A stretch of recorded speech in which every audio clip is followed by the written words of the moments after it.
अच्छा जी, जो हमने बात की थी प्रोग्रामिंग बेसिक्स की, अब हम लोग देखेंगे रिजर्व वर्ड। रिजर्व वर्ड्स मतलब कीवर्ड्स। ये हमारे पास वो वर्ड्स होते हैं, ये हर लैंग्वेज के अपने अलग से होते हैं। और सी लैंग्वेज के अंदर ये कुछ लिस्ट हमें दी हुई है, जिसमें हम लोग जो नॉर्मली यूज करते हैं वो if, do, while, for, float, short, in, int, char, else, break, double, मतलब ये कुछ वर्ड्स हैं जो हम लोग डिफॉल्ट, गो टू, ये हमारे पास वॉइड, ये वो वर्ड्स हैं जो हम लोग आम नॉर्मली यूज करते हैं। वाइल भी इसमें आता है। तो every programming language has a list of words that are predefined. ये इनके मीनिंग लैंग्वेज में पहले से ही डेवलपर ने रख दिए होते हैं, मतलब जो इसका बिल्डर होता है लैंग्वेज को बनाने वाला, उन्होंने पहले से ही इसमें वो मीनिंग्स रख दिए होते हैं। इनको डिफाइन, इन टर्म्स को डिफाइन कर दिया होता है। हमने जस्ट उस टर्म को निकालना है और वहां पे एंटर करना है और उसका उससे काम ले लेना है। तो यहाँ पे आगे हम लोग देखेंगे, each word has its specific meaning already known to the compiler. These words are known as reserved words और कीवर्ड्स। ये पेपर के पॉइंट ऑफ व्यू से इम्पोर्टेंट डेफिनेशन है, ये आती होती है। उसके बाद आगे हम लोग देखें तो सी लैंग्वेज का स्ट्रक्चर क्या होता है। तो स्ट्रक्चर मैं आपको अभी दिखा देता हूँ डीव के अंदर जाके कि सी लैंग्वेज हमारे पास किस तरह से आगे चलती है। इसमें ना हम लोग सेक्शन, एक हेडर सेक्शन होता है जिसको हम लोग यहाँ पे लिंक करते हैं। हेडर सेक्शन के बाद हमारे पास जो चीज़ आगे आती है, हेडर सेक्शन में हम लोग फाइल को इंक्लूड करते हैं, यहाँ पे जैसे आपके सामने नज़र आ रहा है। फिर आगे मेन सेक्शन होता है, मेन के अंदर हमने उसको मेन फंक्शन को डालना होता है। उसके बाद बॉडी सेक्शन है, बॉडी के अंदर हमने मेन का जो फंक्शन होता है उसको आगे परफॉर्म करवाना होता है। उसकी एग्जांपल यहाँ पे आपके सामने है, ये देखें। ये जो आपको हाईलाइटेड एरिया नजर आएगा, ये और इसके नीचे ये वाला, ये दोनों जो हैं हमारे पास हेडर सेक्शंस हैं।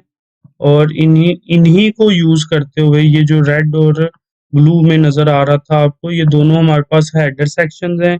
उसके बाद ये हमारे पास मेन सेक्शन आ गया। इस मेन के अंदर हमने जो काम करना है वो भी, इस मेन को हमने लिखना लाजमी है। उसके बाद हमारे पास जो बात आती है वो इसकी बॉडी की है। बॉडी के अंदर जो हमने काम करना है वो भी इसी के अंदर रहते हुए हम लोग कर सकते हैं। तो ये हमारे पास कैसे, मतलब जो हेडर सेक्शन है, हेडर सेक्शन ने इसके अंदर जहाँ पे ये आप लैंग्वेज को इंस्टॉल करते हैं, इंस्टॉल करने के बाद वहाँ पे इसकी कुछ लाइब्रेरीज होती हैं, उसमें से जाके इसने बिन के अंदर से एक हेडर फाइल इनकी बनी होती है। हेडर फाइल के अंदर यहाँ पर हमारे पास बेशुमार सी लैंग्वेज की हेडर फाइल होती हैं, जिसमें हम लोग स्टैंडर्ड इनपुट आउटपुट भी लेते हैं, जैसे कि यहाँ पे मैथ्स डॉट एच लिखा हुआ है। उसके बाद कोनियो लेते हैं हम लोग। उसके बाद ग्राफिक्स का कोई काम करना हो तो हम लोग ग्राफिक्स की हेडर फाइल यहाँ पे ऐड कर लेते हैं। उसके बाद आगे हम लोग चलते हैं मेन सेक्शन में। मेन सेक्शन के अंदर वॉइड के बाद जो हमारे पास मेन फंक्शन होता है, ये मेन सेक्शन ये किसी भी स्टार्ट, मतलब किसी भी प्रोग्राम का स्टार्टिंग पॉइंट होता है।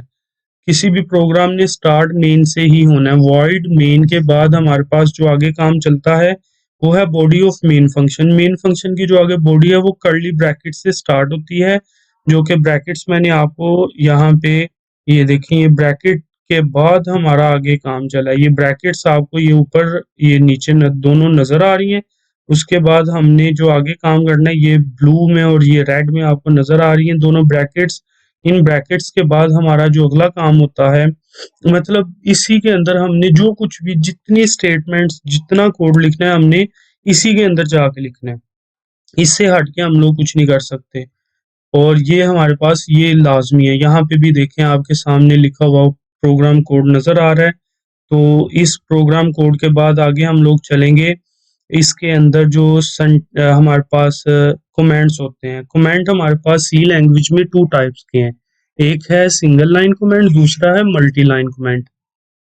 तो हमने जो सिंगल लाइन कमेंट करना है, सिंगल लाइन कमेंट के अंदर इसमें डबल बैकस्लैश हम लोग यूज करते हैं। डबल बैकस्लैश के बाद यहाँ पे मैं आपको करके दिखाता हूँ। तो वो हमारा टोटल प्रोग्राम जो है, ये देखें मैं यहाँ पे इसको करने जा रहा हूँ। इसको मैंने किया एंड नीचे लेके आया, यहाँ पे मैं डबल बैक स्लैश लिखी, तो ये सिंगल लाइन या फिर सिंगल लाइन से मुराद उसी एक लाइन को इसने करना है। मैं यहाँ पे डबल बैक स्लैश लिखता हूँ और ये मेरे पास होगी, मतलब ये देखें उसका कलर ही चेंज हो गया। अब ये नीचे मैं इसको रेज कर डबल बैक स्लैश को रिमूव किया तो मेरे पास उसका कलर अगेन ग्रीन हो गया। जैसे ही मैं फिर से डबल बैक स्लैश यहाँ पे लेके आता हूँ तो मेरे पास ये देखें, ये फिर से लाइट ब्लू हो गया। तो ये चीज़ जो है ये हमारे प्रोग्राम को बहुत, मतलब जितना भी आपने कोई भी काम किया हो, आप वहाँ पे कुछ भी कोई ऐसी चीज़ अपने प्रोग्राम के लिए आप ऐड करना चाहें जो आपको आप समझते हैं कि ये मुझे याद नहीं रहेगी या मैं ये लिख लेता हूँ, मैं अब ये प्रोग्राम किसी और दिन इसको मतलब इस प्रोग्राम को देखना है या इसको डेवलप करना है, तो उस दिन तक मुझे ये चीज़ याद रखने की ज़रूरत है, या फिर ये वाला जो फंक्शन है या ये जो स्टेटमेंट है ये मैंने किस लिए लिखी है, तो उसके लिए आप वहाँ पे डबल बैकस्लैश लगा के तो एक लाइन के अंदर आप उसको डिफाइन कर सकते हैं। After defining you will go to that line. अच्छा, उसके बाद हम लोग आगे देखते हैं कि आगे मैं मल्टी लाइन कमेंट की बात कर रहा हूँ। मल्टी लाइन के अंदर यहाँ पे जो हमारे पास यूज हो रहा है बैक स्लैश और स्टैरिक, तो मैं यहाँ पे आता हूँ, यहाँ पे मैं बैक स्लैश और स्टैरिक को लगाया, ये देखिए मेरे पास जितना प्रोग्राम लिखा है वो सारे का सारा क्या हो गया, कमेंट की शक्ल में तब्दील हो गया। फिर से मैं स्टैरिक और बैकस्लैश डालता हूँ तो सिर्फ वो एक लाइन हुई है मेरे पास कमेंट में कन्वर्ट, बाकी सारे का सारा प्रोग्राम में रहा। उसके बाद मैं नीचे वाली लाइन में आके फिर से स्टैरिक बैकस्लैश, वो दो लाइनें मेरे पास कन्वर्ट हो गई कमेंट में, बकाया सारे का सारा प्रोग्राम की फॉर्म में उसके कलर चेंज हो गए। तो मैंने इसी तरह आप लोगों ने इनको देखना है कि जिस तरह यहाँ पे मैंने आपको बताया है। आगे हमारे पास है मल्टी लाइन कमेंट के बाद यहाँ पे भी सेम उन्होंने वैसे ही आपके सामने शो किया हुआ है। उसके बाद हमारे पास कांस्टेंट और वेरिएबल। कांस्टेंट क्या होता है? कांस्टेंट वो वैल्यू या वो हमारे पास नंबर होते हैं जो प्रोग्राम के अंदर कहीं पे भी चेंज नहीं हो सकते, और वेरिएबल ऐसे नंबर्स होते हैं जिनको हम लोग किसी भी जगह पर कहीं भी कैसे भी चेंज कर सकते हैं, ये मेमोरी के अंदर स्टोर होते हैं। अच्छा, यहाँ पे देखते हैं कांस्टेंट क्या है। Constant are the value that can not be changed by a program. Program के अंदर ये कहीं पे भी कभी भी चेंज नहीं होंगे, जो आपने इनको वैल्यू असाइन कर दी ये सेम वही वैल्यू रखेंगे अपनी और उसी को आगे परफॉर्म करेंगे, उसी को आगे इसने एग्जीक्यूट करवाना है। इसकी कुछ टाइप्स होती हैं, इसमें इंटीजर टाइप है। इंटीजर के अंदर हमारे पास ये विदाउट डेसिमल होता है, और इसमें जो हमारे पास यहाँ पे 1 2 5 6 मतलब ये कोई भी मैथमेटिकल न्यूमेरिकल वैल्यू में कुछ भी यहाँ पे आ सकता है, कोई नेगेटिव भी हो सकता है और पॉजिटिव भी हो सकता है। तो इसी तरह हम लोग देखेंगे रियल कांस्टेंट। रियल कांस्टेंट में हमारे पास डेसिमल पॉइंट इसमें लाजमी एंटर होता है, मतलब इशारिया, और उसके बाद आगे पीछे जो मर्जी हो न्यूमेरिक वैल्यू ही हमारे पास यूज होगी, और इसमें भी प्लस और माइनस ऐड हो सकता है। उसके बाद है करैक्टर कांस्टेंट। करैक्टर कांस्टेंट के अंदर इसमें न्यूमेरिक और अल्फाबेट्स दोनों आ सकते हैं, छोटे बड़े कैपिटल और स्मॉल में भी, न्यूमेरिक में भी, अल्फा न्यूमेरिक में भी और सिंबल में भी। और इनके अंदर एक इनकी खासियत है, इसको हम लोग एक मतलब इनको कोमास के अंदर लिखेंगे। जहां भी हम लोग इसको प्रोग्राम के अंदर लिखेंगे, कोमा के अंदर लिखेंगे, तो हमारी ये वैल्यू इसमें मतलब ऐड कांस्टेंट करैक्टर कांस्टेंट के तौर पर प्रोग्राम में ऐड हो जाएगी। उसके बाद हम लोग देखेंगे तो वेरिएबल। वेरिएबल क्या होता है? ये हमारे पास मेमोरी के अंदर एक ऐसी इसने लोकेशन सेट की होती है जिसको इसने खुद ही फिजिकली डाटा को इसने स्टोर करना होता है मेमोरी के अंदर ही, और इसने एक स्पेसिफिक क्राइटेरिया वहां पे अपना एक बना लेना है, और उसी के अंदर स्पेसिफिक स्पेस होनी है। उस स्पेस के अंदर हमने जब भी कोई भी वैल्यू देनी है तो वो वैल्यू कहीं पे भी प्रोग्राम में चेंज हो सकती है। उस चेंजेबल वैल्यू को भी इसने उसी जगह पे सेम स्टोर कर लेना है। इसके अंदर भी इसकी कुछ टाइप्स आ जाती हैं। डाटा टाइप्स कौन-कौन सी हैं? इंटीजर है, इंटीजर के अंदर इसको हम लोग प्रोग्राम में इंट लिखेंगे। इसकी जो सिंपल वैल्यू 1 टू 3, और उसके बाद रियल है, रियल में फ्लोट, फ्लोट में 2, 3.5, उसके बाद करैक्टर है, करैक्टर में 4, 4 में ये कोन इन्वर्टेड मतलब ये कोमास के बाद हमने ए लिख दिया कोमास के अंदर। तो यहाँ पे जो डाटा टाइप हमारे पास यूज हो रही है, डाटा टाइप यही है। इनको आगे फर्दर जो है ना हम लोग देखते हैं कि क्या-क्या डाटा टाइप्स हम लोग यहाँ पे आगे इंटीजर जो हमने पढ़ा, इंटीजर की आगे कौन-कौन सी डाटा टाइप है, साइंड है और अनसाइंड है। साइंड के अंदर जो वैल्यू हमारे पास होती है, साइंड की जो वैल्यू है वो हमारे पास मतलब इस मेमोरी के अंदर इसने 4 बाइट्स को रिजर्व करना होता है। 4 बाइट्स की मेमोरी इसने अपने पास स्टोर कर ली। अब जितना भी काम होना है इंटीजर के लिए, जो हमने एक स्पेसिफिक इंटीजर जो भी डाटा टाइप किसी एक वेरिएबल के लिए रखी है, वेरिएबल का नाम सपोज हमने ए रख लिया, उस ए के लिए जो मेमोरी के अंदर जो डाटा स्टोर होना है वो 4 बाइट ही रहेगा। और उसमें एक और चीज ऐड हो सकती है, वो उसमें पॉजिटिव वैल्यूज भी आ सकती हैं और नेगेटिव वैल्यूज भी आ सकती हैं। और जब हम लोग जाएंगे अनसाइंड के अंदर, ये साइंड के लिए है हमारे पास, जैसे हम लोग जाते हैं अनसाइंड में, तो अनसाइंड में इसका जो मेमोरी साइज है वो सेम रहेगा 4 बाइट्स, मगर इसमें 0 टू हमारे पास जो इसने वैल्यू को डबल कर देना है पॉजिटिव में, तो इसमें पॉजिटिव वैल्यू होंगी, इसमें नेगेटिव वैल्यू नहीं होगी। उसके बाद हमारे पास है फ्लोटिंग पॉइंट।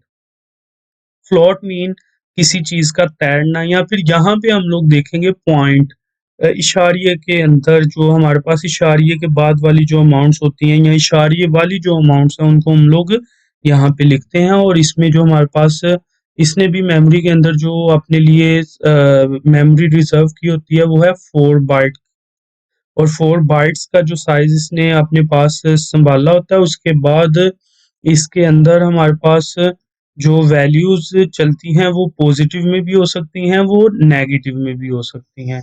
इसी तरह हम लोग चलेंगे अब करैक्टर के अंदर। करैक्टर जो है 4 भी इसको बोलते हैं, वेरिएबल के तौर पर 4, इसने 1 बाइट स्टोरेज रिजर्व की होती है। और उसके बाद इसके मतलब ये कहीं पे भी आपके वेरिएबल जो है वो चेंज हो सकते हैं प्रोग्राम के अंदर। नेम ऑफ वेरिएबल ये क्या होते हैं, ये हमारे पास मतलब कोई भी नेम आपने लिखना है तो नेम लिखने के लिए, वेरिएबल का नेम लिखने के लिए आपको अल्फाबेट्स अपर केस या फिर लोअर केस के लिए यूज करेंगे आप। उसके बाद सेकंड नंबर पे जो इसका नेमिंग रूल्स के तौर पर भी इसको हम लोग जानते हैं, तो उसमें हमारे पास यहाँ पे ये अंडरस्कोर के साथ स्टार्ट नहीं होगा, ना ही किसी डिजिट के साथ। Reserve word can not be used as a variable name, reserve word के तौर पर भी ये वेरिएबल नेम यूज नहीं होगा। फोर्थ नंबर पर क्या है, there is no strict rule how long a variable name should be, मतलब ये लाजमी नहीं है कि वेरिएबल नेम बिल्कुल 2, 3, 4 लाइनों में हो या 2, 3, 4 अल्फाज का हो। इसके करैक्टर्स ज्यादा भी हो सकते हैं, मतलब मैक्सिमम जितना हो सके ये जाए। मगर इसमें जो हमारे पास मतलब वेरिएबल नेम जितना मर्जी बड़ा हो, मगर ऊपर वाले जो हमने अभी डिस्कस किए हैं वैल्यू रूल्स, उन रूल्स को इसने कभी भी मतलब उनको स्ट्राइक नहीं करना। उसके बाद वेरिएबल डिक्लेरेशन, वेरिएबल को डिक्लेयर करने के लिए हमारे पास क्या चीज होती है, पहले उसकी जो यहाँ पर डाटा टाइप आएगी, ये देखिए फ्लोट हमने डाटा टाइप पढ़ी, इंट पढ़ी और चार पढ़ी। अच्छा, फ्लोट की जो डाटा टाइप है वो हाइट आ गई, height means 5.8 inches, 5 feats and 8 inches suppose. उसके बाद इंट, इंट के अंदर सैलरी, सैलरी 25,000। और उसके बाद चार, चार के अंदर मटेरियल स्टेटस, मतलब मैरिड और अनमैरिड, ये यहाँ पे आ जाएगा। ये इसको हमने ऐसे ही वहां पे डिक्लेयर करना है। उसके बाद आते हैं हम लोग यहाँ पे, ये देखें आपके सामने चार ग्रेड, मैं आपको यहाँ पे कुछ वेरिएबल्स को डिक्लेयर करके भी दिखा देता हूँ ताकि आपको यहाँ पे क्लियर हो जाए कि हमने कैसे आगे इस प्रोग्राम को लेके चलना है।